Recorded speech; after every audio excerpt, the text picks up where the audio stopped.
أهلا بيكم في فيديو جديد. النهاردة هتكلم معاكم عن العلاقات المؤذية والحنين والاشتياق ليها. كتير جدا مننا بيحن ويشتاق لذكريات مؤلمة.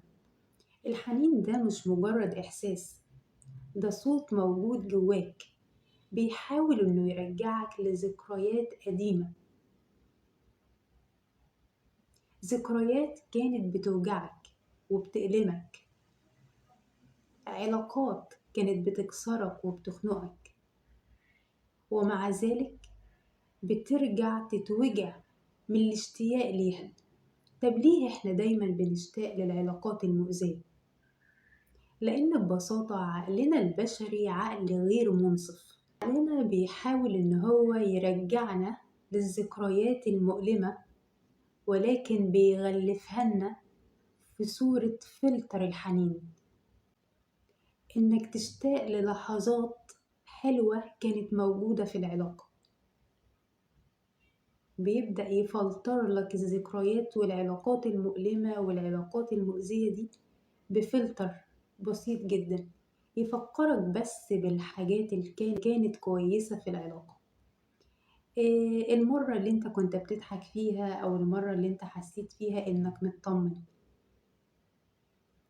وبيبعدك تماما عن الحاجات اللي كانت بتوجعك، فتفتكر الحاجات الكويسة وتنسى حاجات كتير كانت بتأذيك حتى لو كانت سنين من الوجع. ولأننا بنتعلق بالاعتياد مش بالحب، فأحيانا مش بنشتاق للشخص نفسه، ولكن بنشتاق لوجوده في روتيننا، بنشتاق لإحساس إن في حد موجود في حياتنا، حتى لو كان الحد ده بيقلل مننا أو بيكسرنا أو بيأذينا. العقل دايما بيترجم الاعتياد على إنه أمان، على الرغم من إن ممكن يكون الشخص ده هو أكبر خطر علينا. ولأن إحنا جوانا جراح قديمة بتتفاعل مع الألم الجديد، فأحيانا الألم اللي إحنا عشناه في العلاقات المؤذية بيحرك جوانا آلام وجراح أعمق، جاية من الطفولة أو من الماضي. علشان كده بنحس دايما إننا محتاجين العلاقة دي علشان نحس بوجودنا، أو نحاول نصلح اللي اتكسر جوانا من خلال العلاقة.